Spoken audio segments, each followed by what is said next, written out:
Marisa from Assist.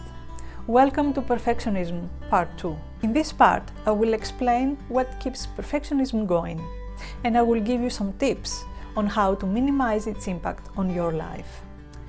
In order to overcome perfectionism, it is important to look at its maintaining factors. These can be thoughts, self-imposed rules, or behaviors. Let's look at the behaviors first. Perfectionism behaviors are the things you actively do or the things you avoid doing as a result of your perfectionism. Some examples of active behaviors are making lists, checking or correcting other people.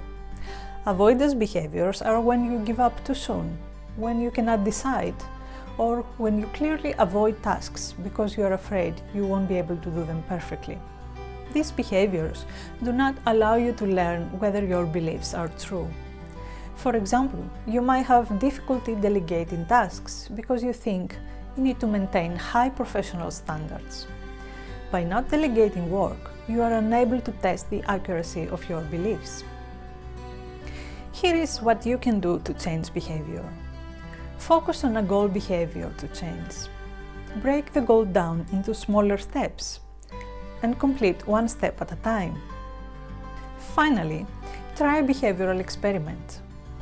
Give yourself the chance to see what happens when you act against your perfectionistic beliefs. Test the accuracy of your fears. You might be surprised. Now, let's look at the thoughts.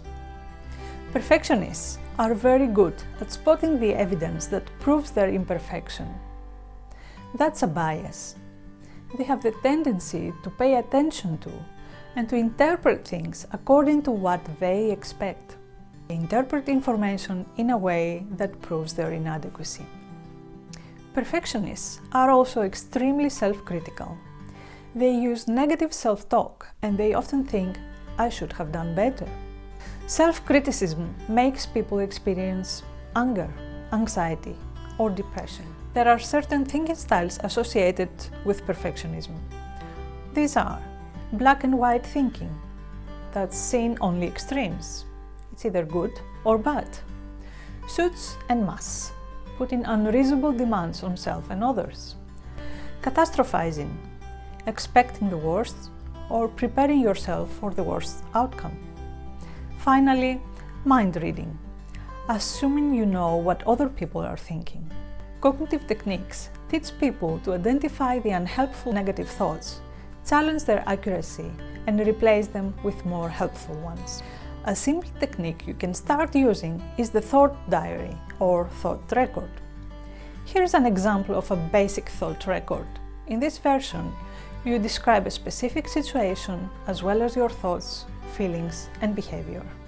Finally, look at the rules or assumptions behind your thoughts. Are they inflexible, rigid, or unreasonable? For example, a rule such as "I must never make any mistakes" is not helpful because it is impossible to maintain this standard. Are you ready to adjust your unhelpful rules? Identify the rule.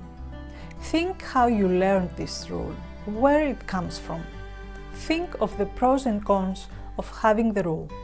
Think of the negative consequences.